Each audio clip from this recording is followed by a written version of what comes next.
ভক্তির ভগবান, ভগবান ভক্তির মনোবাঞ্ছা, ভক্তির ইচ্ছা সর্বদা পূরণ করে, ভক্তের মান রক্ষা করে। কিন্তু প্রশ্ন, কোন ভক্তের মান কি রক্ষা করেন? সব ভক্তের মান কি রক্ষা করেন? যদি সব ভক্তের মান আমার ভগবান রক্ষা করতে, তাহলে তো জগতে এত অনাচার হতো না, কারণ জগতে তো অনেক ভক্ত। সবার মান রক্ষা করতে হয়তো ভগবান আসেন না, কেন আমরা তো ভগবানের সেই যোগ্য ভক্ত হতে পারিনি। ভক্ত হওয়ার কতগুলি গুণ বলেছেন, বলেন ভক্ত হওয়া সত্য কথা, পণ্ডিত রইল বসে, গাছের ফল গাছে রইল, গোটা গেল খুশি। আচ্ছা, গাছের ফল গাছে রইল, গোটাটা খসে গেল, ফলটা থাকবে কি? কথাটা কেমন গোলমেলে হচ্ছে না? যে ভক্ত হওয়া সত্য কথা, পণ্ডিত রইল বসে, গাছের ফল গাছে রইল, গোটা গেল খুশি। এই মনে করো আমার কথা, আমি পাঠ করছি, কীর্তন করছি, বই পড়ছি, অনেক কিছু জানছি, কিন্তু আসল জায়গাতেই ফাঁকা। কোথায় বলছে বিশ্বাসটা নাই। সাধু রইল, শাস্ত্র রইল, গুরু রইল, গুরু আদেশ রইল, গুরু উপদেশ রইল, বিগ্রহ রইল, মহাপ্রসাদ রইল, চরণামৃত রইল, ধাম রইল, সব রইল, কিন্তু একের বিহনে যে ছাড়ে ছাড়ে গেল, সেই একটি কি? শ্রদ্ধা, বিশ্বাস। ওইটি হচ্ছে মোটা। গাছ রইল, গাছের ফল রইল, মাঝের থেকে বিশ্বাসটা উড়ে গেছে, শ্রদ্ধাটা উড়ে গেছে, মোটা খসে গেছে। আমাদের তাই অবস্থা, মাদৃশ্য জীবের তাই অবস্থা। শ্রদ্ধা হয়নি, বিশ্বাস সুদৃঢ় হয়নি, তাই আমাদের দুর্গতি। কিছু হচ্ছে না, শুধু সেজে ঘুরে বেড়াচ্ছে, কাজের কাজ কিছু হচ্ছে না। তাই বলে ভক্ত হওয়া সত্য কথা। তা ভক্ত হব কি করে? তখন রূপ গোস্বামী বা ভক্তি রসামৃত সিন্ধুকে বলছেন, শান্তির অব্যর্থ কালোত্তম, বিরক্তি মান শূন্যতা, আশাবন্ধ সমুৎকণ্ঠা, নাম গানে সদা রুচি, আসক্তিস্তদ গুণাক্ষয়নে, প্রীতিস্তদ বসতিস্থলে। এতগুলো গুণ বললেন ভক্ত। প্রথমে কি বললেন? শান্তি। শান্তি মানে কি? শান্তি মানে কি বলেন? শান্তি মানে নির্লিপ্ততা। কোনো কিছুতে তিনি লিপ্ত থাকবেন না, তার মনকে কোনো কিছু প্রভাবিত করতে পারবেন না। কিরকম? ওই যে গল্পটা বলেছিলাম, মনে আছে? এক সাধুর কুটিয়া ছিল বাইজি বাড়ির পাশে। বাইজির বাড়িতে রাত্রেবেলা এক শেঠজি এসেছে, বাইজি নৃত্য করছে, আর সেই শেঠজি সিগারেট খেয়েছে। সিগারেট খেয়ে সিগারেটের অবশেষটা জানলা দিয়ে ফেলে দিয়েছে, আর সেই সিগারেটের অবশেষটা পড়েছে কোথায়? সাধুর কুটিয়াতে। আর যেই সাধুর কুটিয়াতে পড়েছে, কুটিয়া ধরে গেছে। সাধু কি করবে? জপের মালা আর নারায়ণ শিলাটি নিয়ে বেরিয়ে এসে গাছতলায় বসে মালা করছে। দেখতে দেখতে সাধুর কুটিয়া ধরে গিয়ে বাইজির গোটা বাড়ি ধরে গেল। যখন সাধুর কুটিয়াটা ধরেছিল, বাইজি খুব আনন্দ করছিল, ভালোই হয়েছে, সাধুর কুটিয়াটা ধরে গেছে, এবার সাধু পালাবে। আমি ভোরবেলা যখন ঘুমাতে যাই, নাচ টাচ ছেড়ে, আর সাধু তখন কাঠের ঘরটা নিয়ে লেগে পড়ে। এই বড় বিরক্তিকর, না ঘুমোতে যায় না ঘুমোয় দিচ্ছে, এই পরিস্থিতি। তা সাধুর ঘর চলে গেছে, সাধু পালিয়ে যাবে, আমার শান্তিতে ঘুম হয়। কিন্তু সেই যা ভাবা তাই কি কাজ হয়? দেখতে দেখতে বাইজির বাড়ি ধরে গেল। বাইজি অগ্নি ছুটে ঘর থেকে বেরিয়ে এসে সাধু বাবাকে বলছে, এ সাধু বাবা, हमारा घर कैसे चला गया? साधु बाबा बोलते, मेरा घर कैसे चला? क्यों? वो मेरे घर में एक सेठ जी आए थे, वो सेठ जी धूमपान करते हुए, वो धूमपान करके वो जो सिगरेट का शेष था वो जंगला से निकाल दिया, तो आपका कुटिया में पड़ा, कुटिया जल गया। साधु तक हंसते हंसते बोलছে तेरे यार ने मेरा घर जला दिया, मेरे यार ने तेरा घर जला दिया, जा जा जा नाम कर नाम कर। তোর বন্ধু এসে আমার ঘর জ্বালিয়ে দিয়েছে, আমার বন্ধু গোবিন্দ তোর ঘর জ্বালিয়ে দিয়েছে, যা যা চিন্তা করছিস কেন, নাম কর নাম কর নাম কর, এটি করলে হবে। সাধুর চিন্তা শান্তি, একে বলে শান্তি, মনের মধ্যে সর্বদা শান্তি বজায় আছে। অব্যর্থ কালোত্তম, অব্যর্থ কালোত্তম মানে যতক্ষণ না পাচ্ছি ততক্ষণ পর্যন্ত চেষ্টা চালিয়ে যেতে হবে। তুমি গোবিন্দ তুমি দর্শন দেবে না, ওহে নিতাই তুমি কৃপা করবে না, আমি দেখবো তুমি কৃপা না করে কেমন থাকতে পারো। আমি এমন সাধন করব, আমি এমন ভজন করব, আমি এমন সেবা করব, তুমি কৃপা করতে বাধ্য হবেই হবে। যদি তুমি কৃপা না করবে তবে আমি এমন গুরুর চরণাশ্রয় করেছি কেন? তুমি যদি কৃপা না করবে গলায় তুলসীর মালা করেছি কেন? তুমি যদি কৃপা না করবে তাহলে ব্রত করছি কেন?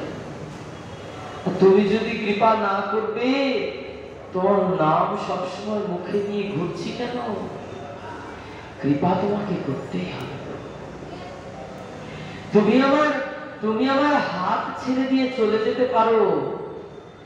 তুমি গীতায় অর্জুনকে একা পেয়ে অনেক বড় বড় কথা বলেছো। শোনো অর্জুন, বীজম মাম সর্বভূতানাং বিদ্ধি পার্থ সনাতনম বুদ্ধির বুদ্ধিমতাস্মি তেজস তেজস্বিনামহা। অনেক বড় বড় কথা বলেছো। সততাং কীর্তয়ন্ত মাম যতসঞ্চ দীরব্রতা। বড় বড় কথা বলেছো, কিন্তু তুমি জানো না প্রভু তুমি সব পারো, তুমি একটি কাজ করতে পারো। কি করতে পারো না? ওই বিল্লমঙ্গল ঠাকুর কৃষ্ণ করুণামৃতে লিখেছেন, হস্ত মুৎক্ষিপ্ত জাত হোসি বলা কৃষ্ণ তুমি অদ্ভুত, হৃদয়াত যদি নির্যাসী পৌরুষত গদয়া। জানো প্রভু তুমি আমার হাত ছেড়ে চলে যেতে পারো, হস্ত মুৎক্ষিপ্ত জাত হোসি, তুমি আমার হাত ছাড়িয়ে চলে যেতে পারো। এর অবাক করার কথা কি? তোমার গায়ে অনেক শক্তি, তুমি তোমার বল প্রয়োগ করে আমার হাত ছাড়িয়ে দিতে পারো। আমি তো জানবো তুমি সেই দিন বীরত্ব তোমার আছে, সেই দিন তোমার সরৈশ্বর্য প্রকাশ পাবে, যেদিন তুমি আমার হৃদয় ছেড়ে বেরিয়ে যেতে পারবে। হৃদয়াত যদি নির্যাসী পৌরুষক গণয়া দিতে, তবেই তো তোমার পৌরুষত্ব। যদি তুমি ভক্তের হৃদয় ছেড়ে, ভক্তের হৃদয় সিংহাসন ছেড়ে বেরিয়ে যেতে পারো। ভক্ত যদি তোমাকে হৃদয়ে সিংহাসনে তার ভক্তির শেকল দিয়ে একবারে বেঁধে ফেলে, বাবা তুমি কত বড় ভগবান, কত তোমার ঐশ্বর্য, তুমি তো বেরিয়ে যেতে পারো না ঠাকুর, তুমি বেরিয়ে যেতে পারো না। তুমি ভক্তের হৃদয়ে বাধা পড়ে যাও। তাই যতক্ষণ না আমি তোমাকে লাভ করতে পারছি, যতক্ষণ না আমি তোমার চরণে শরণ দিতে পারছি, ততক্ষণ আমার সাধন সম্পূর্ণ হবে না। অব্যর্থ কালোত্তম। আমি হার মানব না, আমি চালিয়ে যাব। সততাং কীর্তয়ন্ত মাম যতশ্চঞ্চ দৃঢ়ব্রত। দৃঢ় মনকে দৃঢ় করে, এইটিকে জীবনের ব্রত মনে করে ভগবানের নাম কীর্তন করো।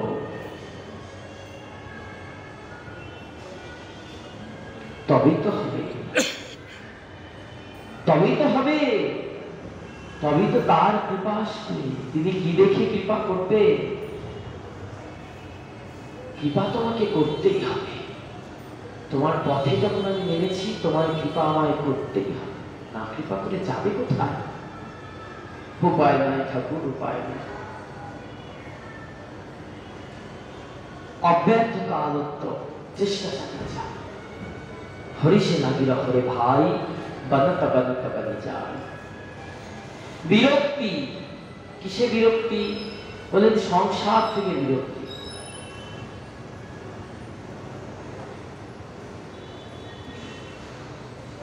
এই সংসার সাংসারিক চিন্তা ভাবনা, সাংসারিক আসক্তি, এইগুলো থেকে বিরক্তি আসবে। এই যে ভাগবতী কথা আমরা শুনতে এসেছি, আমরা সবাই কিন্তু আসতে পারিনি। কেন আসতে পারিনি? বলছে একটি জায়গায় ভাগবত কথা হচ্ছে, সবাইকে এসেছে, সবাই আসে। বলছে না, বাড়ির পাশে ভাগবত হচ্ছে, আমি তো ঘরে বিছানায় শুয়ে শুয়ে শুনতে পারছি, হয় না? ওই ভিড়ের মধ্যে যে ওই মাটিতে বসে ভাগবতী কথা শুনে কি হবে? শোনাটা তো নিয়ে কাজ।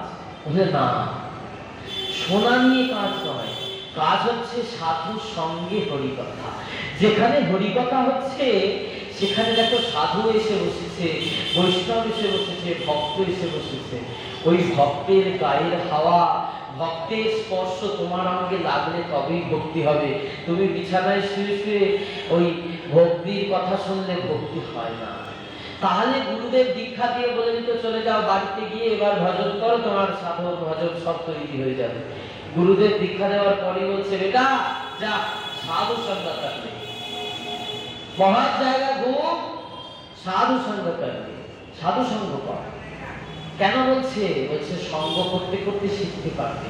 সাধুর গায়ের হাওয়াও আমাদের প্রয়োজন।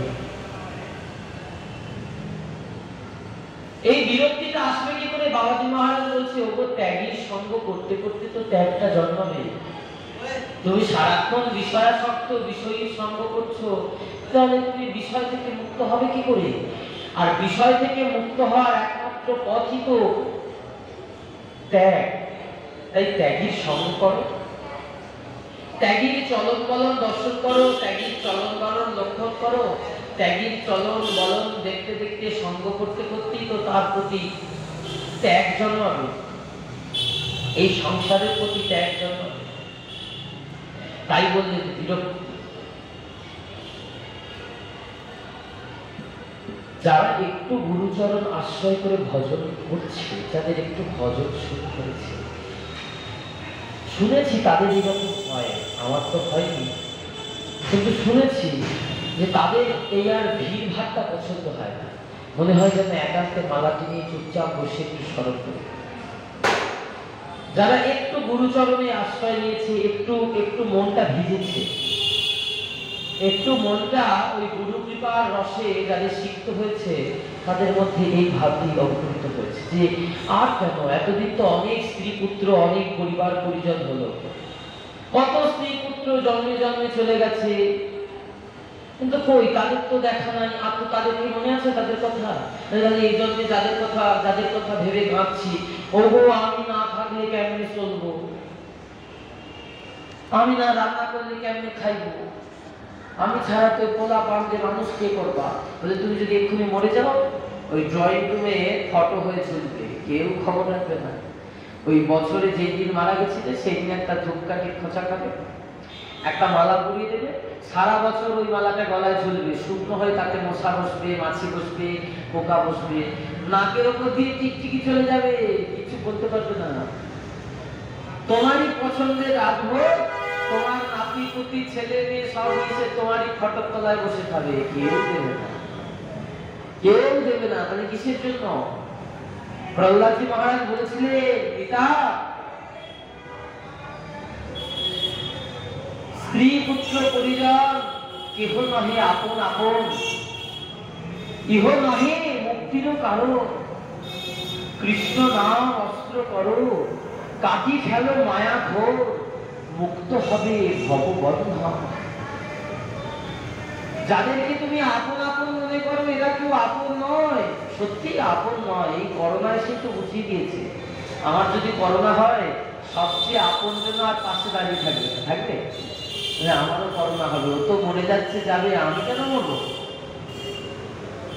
করোনা এসে আমাদেরকে বুঝিয়ে দিল, দেখিয়ে দিল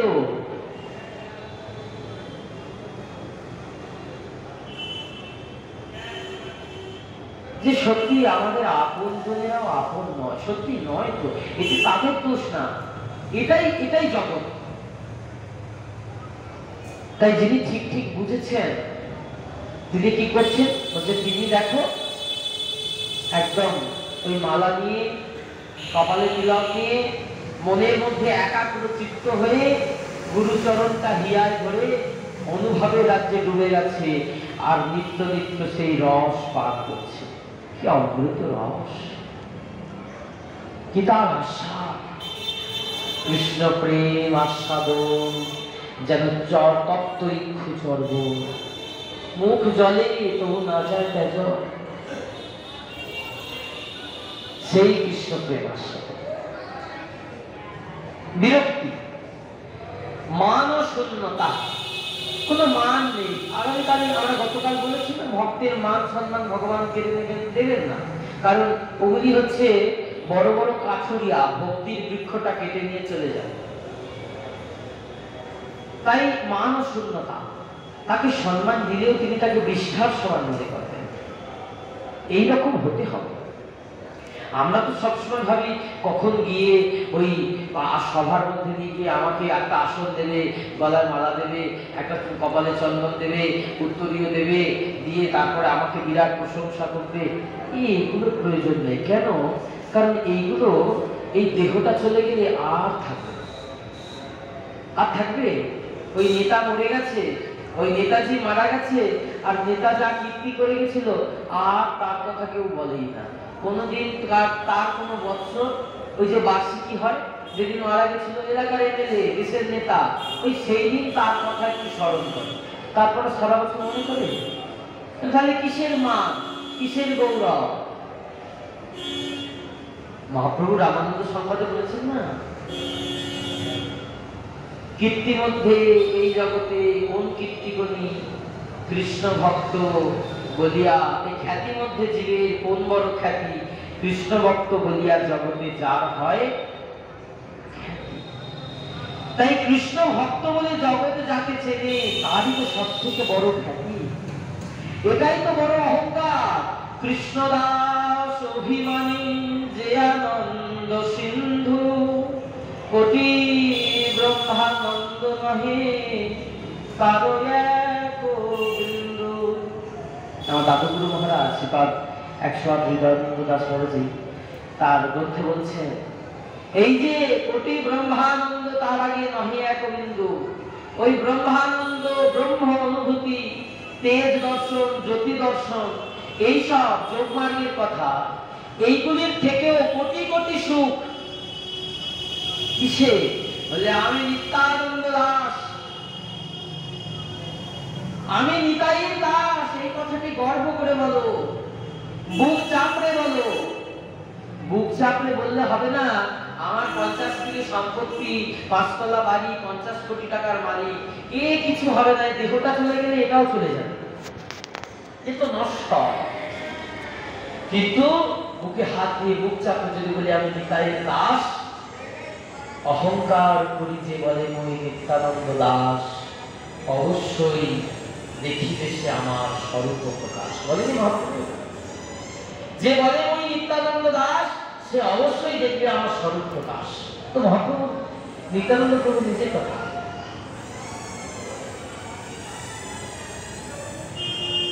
তাই মানুষ শূন্যতা। এরপর আশা বন্ধ। কিরকম আশা বন্ধ? বলে এই কথাটির মানে দুই রকম। আশা বন্ধ, এক হচ্ছে বুক ভরা আশা নিয়ে বসে আছে, আর এক হচ্ছে কোন আশা নেই।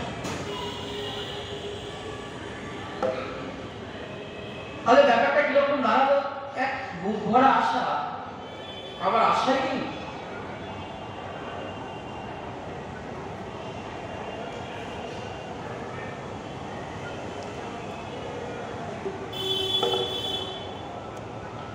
বুক ভরা আশাটা কি? বুক ভরা আশাটা কেমন জানো? একজন দাসী সেজে বসে আছে, রোজ সাজে আর আকুল হয়ে বসে বসে কাঁদে, প্রাণনাথ তুমি কবে আসবে? প্রাণনাথ কবে তুমি আসবে? আমি তো তোমার জন্য সেজে বসে আছি প্রাণনাথ। তোমার কি একবারও আমার দিকে চোখ পড়ে না? একবার এসো না প্রাণনাথ। আমি তো আশায় আশায় বসে রইলাম। তার কাছে তার দাসী এসে বলছে, তার সখী এসে বলছে, আরে সই, তুই রোজ এরকম সেজে কার জন্য বসে থাকিস? তুই জানিস না এই রাজ্যের রাজা, আমাদের রাজা, তার জন্য আমি সেজে বসে থাকি। কিন্তু আমার ঘরে আসবে, আমাকে দেখবে, আমার সেবা গ্রহণ করবে। তখন বলছেন, তুই কি খেপে গেছিস? এই রাজ্যের রাজা তোর বাড়ি আসবে, এও কি সম্ভব? যে হ্যাঁ, এই রাজ্যে রাজা আসবে। কেন জানিস? কারণ রাজার তো, আমাদের রাজার একটা স্বভাব আছে, একটা দোষ আছে। কি দোষ? বলছে আমাদের রাজা তো লম্পট, লম্পটের শিরোমণি। তিনি লাম্পট্য দোষে দুষ্ট। তিনি সেই লাম্পট্য দোষের কারণে আসবেন। যেখানে তিনি সুন্দর পান, তিনি তো সেইখানে ছুটে যান। আমার ভগবান কৃষ্ণচন্দ্র, তিনি লম্পটের শিরোমণি। যেখানে তিনি সুন্দর পান, সেই জায়গাতে তিনি ছুটে যান। তাই আমিও বুক ভরা আশা নিয়ে বসে আছি। জানিস, এই গলায় তুলসীর মালা, কপালে তিলক, মুখে হরিনাম, হাতে নামের মালা, সুন্দর করে তিনি যে সাজটি পছন্দ করেন, সেই সাজটি সেজে বসে আছে। আর বসে বসে দিন রাত তার কাছে প্রার্থনা করছি, ও রাজা, একবার এসো না। আমি দেখো তোমার পছন্দের সাজ সেজে বসে আছি, একবার আমার দিকে চোখ ফিরে তাকাও রাজা।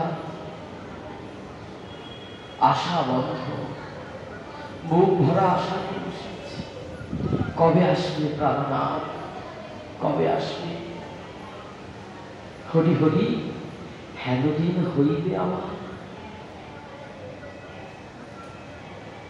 কবে আমার সেই দিন হবে? হরি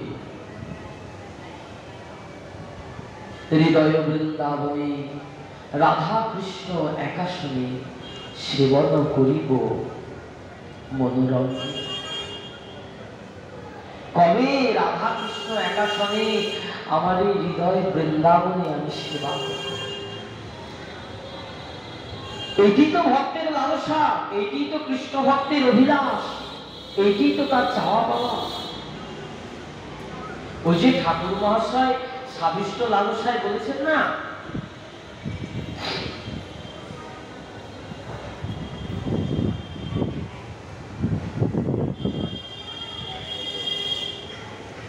বলেছেন না, বৃন্দাবন রম্যস্থান, দিব্য চিন্তামণি ধাম, রতন মন্দির মনোহর, আবৃত কালিন্দী নীরে রাজহংস কেলি করে, তাহে শোভে কনক কমল, তার মধ্যে হেমপীঠ অষ্টদলে বেষ্টিত, অষ্টদলে প্রধান নায়িকা।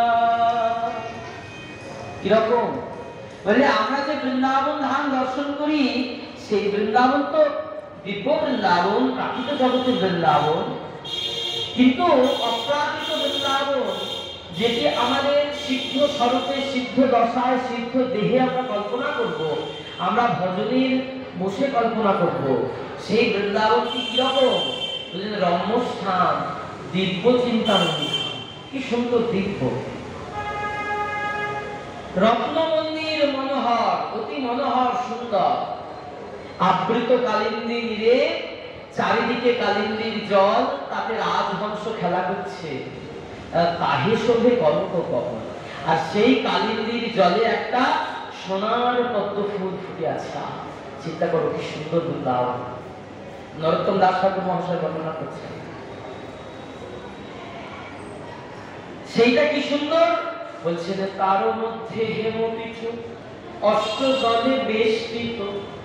হেমপীঠ সেই পদ্ম ফুলের মধ্যে সোনার বেদি, সোনার বেদির চারদিকে 8টা পাপড়ি, অষ্টদলে প্রধান নায়িকা।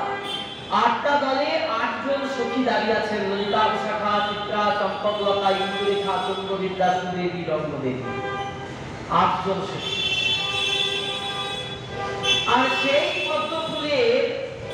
পদ্ম ফুলের মাঝে যে সোনার বেদি আছে, সেই বেদির উপর কে বসে আছে?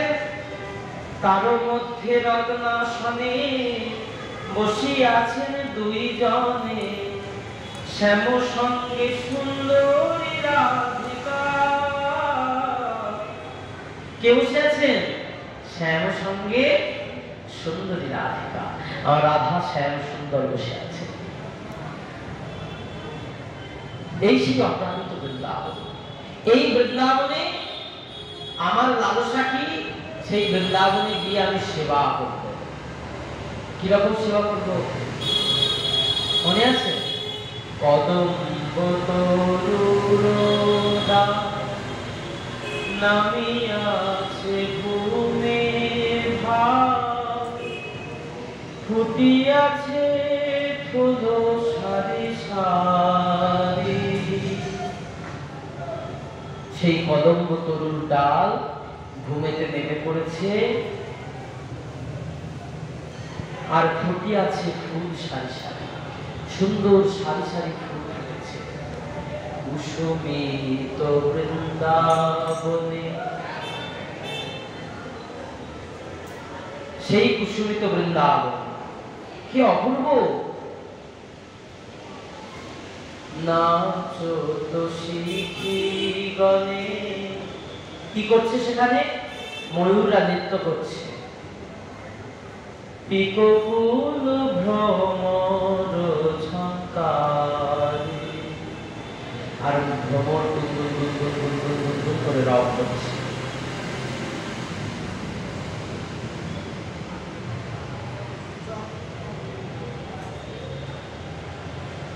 সেখানে গিয়ে আমি কি করব? সেই বৃন্দাবনে আমি সাধক, আমি পৌঁছাবো। কিভাবে পৌঁছাবো?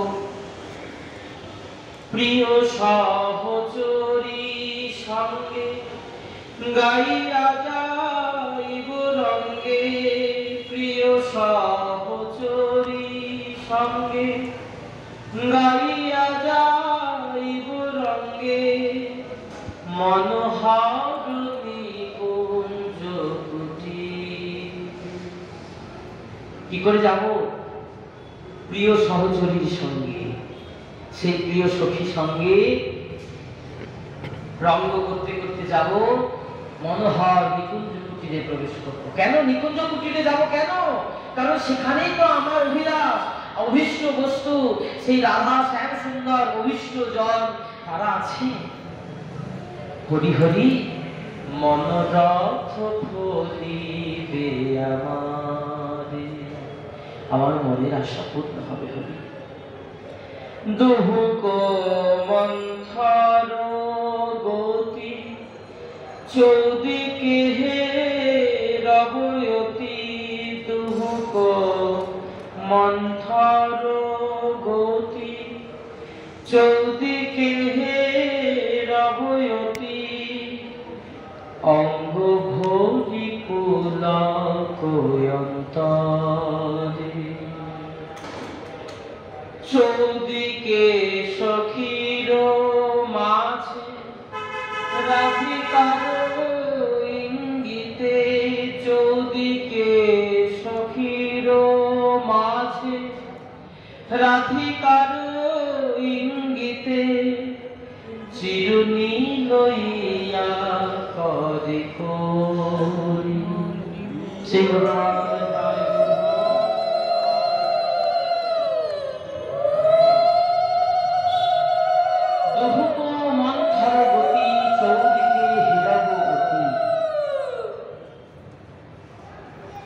দুহুক মন্থরগতি কি বলছেন? বলে রাধা শ্যাম সুন্দর যে নৃত্য করছে,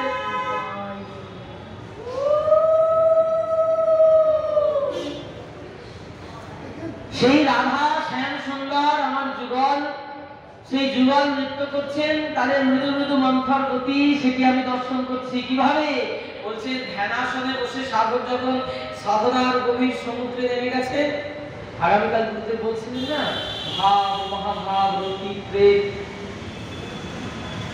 এই যে স্তরগুলো অতিক্রম করবো আমরা, এইগুলো করতে করতে যখন আমরা মহাভাব স্তরে পৌঁছাবো, ভাব স্তরে পৌঁছাবো, তখন এইগুলো আমাদের মধ্যে আসবে। এইগুলো পাওয়ার লালসায় ভজন, এইগুলি পাওয়ার লালসায় ভজন। জানি না পাবো কিনা, এই জন্মে হবে কিনা, কিন্তু কোনো একটি জন্মে আমি পাবোই পাবো, এইটি লালসা। নরোত্তম ঠাকুর মশাই সাভিষ্ট লালসা নাম দিয়েছেন এই ত্রিপদী।